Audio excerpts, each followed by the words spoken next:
Well, boys, we've reached the end of Jojo Part 5. It's almost a little bit bittersweet, isn't it? So the opening theme changed again.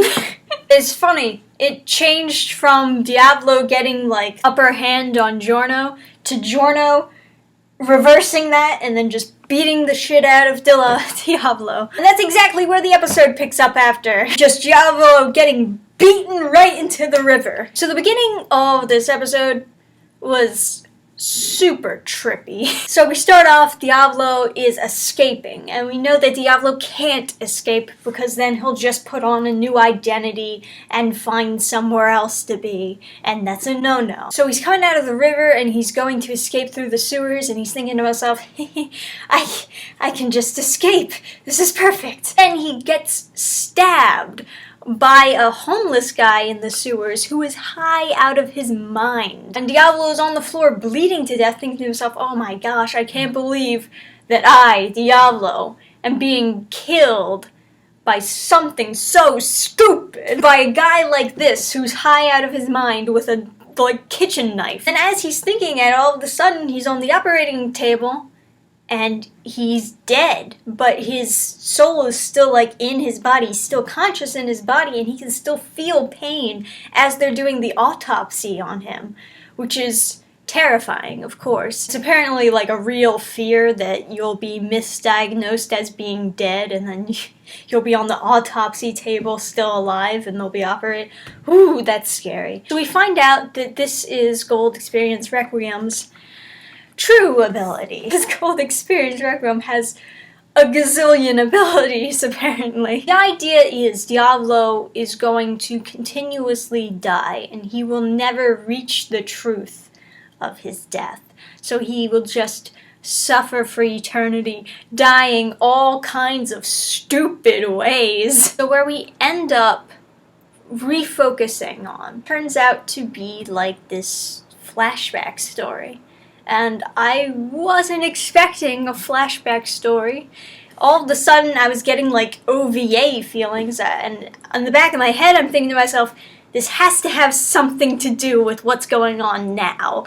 Otherwise, there's no way they would put this OVA story into the last 2 episodes. So this takes place right when they hear about Leaky-Eyed Luca's death, and they were going to go investigate it. But before that, this man comes to Bruno asking for a favor. His story is that he had a daughter, and she was dating this sculptor man. One day out of the blue, she was found dead after jumping off a building holding one of the sculptures. Now the police wrote this off as a suicide, but the father does not believe that this was a suicide. He believes there's no way that my daughter would ever commit suicide. It must have been the boyfriend who done did it. So Mr. is going to interrogate the boyfriend guy and really see if he actually did it.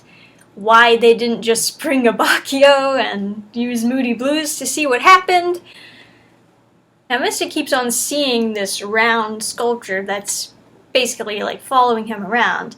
And he goes to see the boyfriend, and then he notices that this round sculpture that keeps following him around has taken shape of Bruno. So it turns out that this round rock is actually a stand. So he's interrogating the sculpture guy you're a stand user, huh? So what, you killed your girlfriend, you killed his daughter, what's going on here? Why'd you do it? Are you a part of a gang? And the sculpture reveals that he's always had this ability. So I guess he must be son of someone who was passing over one of Joseph's affairs, or if we're going with the idea that stand users is a form of evolution and all you have to do is be put under a high stress situation in order to awaken your ability, then theoretically anyone could be a stand user, but I still feel you have to be born from a stand user or struck by the arrow.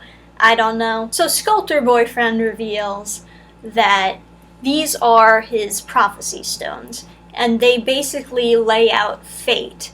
If you appear in the stone, then that is a sign that you are going to die. And if you touch the stone, it'll allow you to die here and now peacefully. So what actually happened with his girlfriend, her father was actually dying due to, some problems with his organs. And he appeared in the prophecy stone. She found out that if she were to give her organs to him, he would live longer.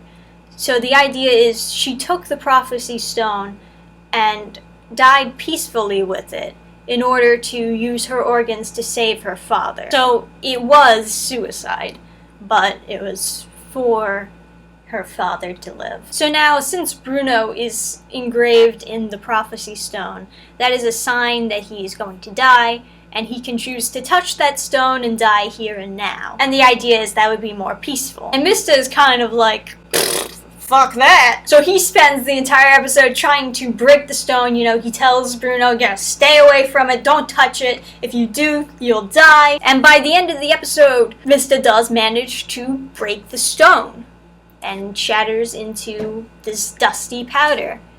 But of course, he doesn't realize when they walk away that the powder begins taking shape. And now, instead of just Bruno being in the prophecy stone, it's also Abba, also Narantia.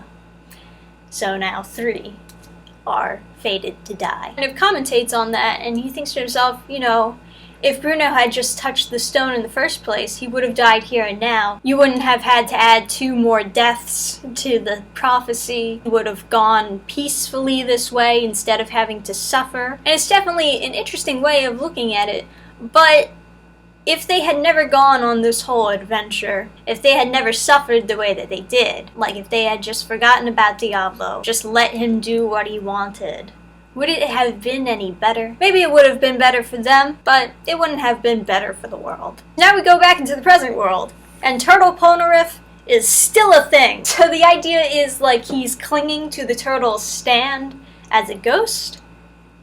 Okay. Giorno has the tip of the arrow. He decides not to destroy it, but rather, keep it with him. He decides to keep it inside the turtle and try to keep it safe from any other dangerous influences that might be out there. And then we get the ending theme, and of course, that's when you realize, oh, the ending theme was talking about the prophecy stone, because you see the engraved Bruno doing the durr pose. Finally, the ending scene. Ending scene is the oh scene. Because for a while now, I've been seeing like the beginning opening theme of Jojo, and I kept on thinking to myself, man, when are we gonna learn what this scene is? You gotta wait until the very, very, very last ending scene of the episode. Beginning of the opening is all the way at the end. Mista opens up the windows, and then we see a full shot, and we see that it's Giorno whose hand is being kissed. And it's Giorno who has taken over as the mob boss. He's the capo now. They believed that it was going to be Bruno, but of course Bruno has passed on, and Giorno has taken his place. That's a fair way to Das Ende Part 5. Man, they really gave Giorno a lot of weird abilities in this part. People were arguing before that Giorno was overpowered, and I didn't really see it until we finally got to the end, and I saw Diabolo visiting a million different stupid deaths for the rest of his life, and I'm thinking, I mean, the ability to undo somebody's ability or undo something that somebody did, that's an interesting ability. It needs a limiter though. You can't just do that all the time. And then the whole you're going to visit a million deaths for eternity, I don't know where the heck that came from. And even Giorno doesn't really know where the heck that came from. He's just like, yeah, I don't really understand the ability either, but...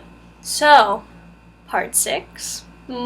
Part 6 coming soon? I need more. Yeah, overall I really liked Part 5. I'm not sure if the last 2 episodes had me super hyped though, because they were mostly focusing on this OVA side flashback plot.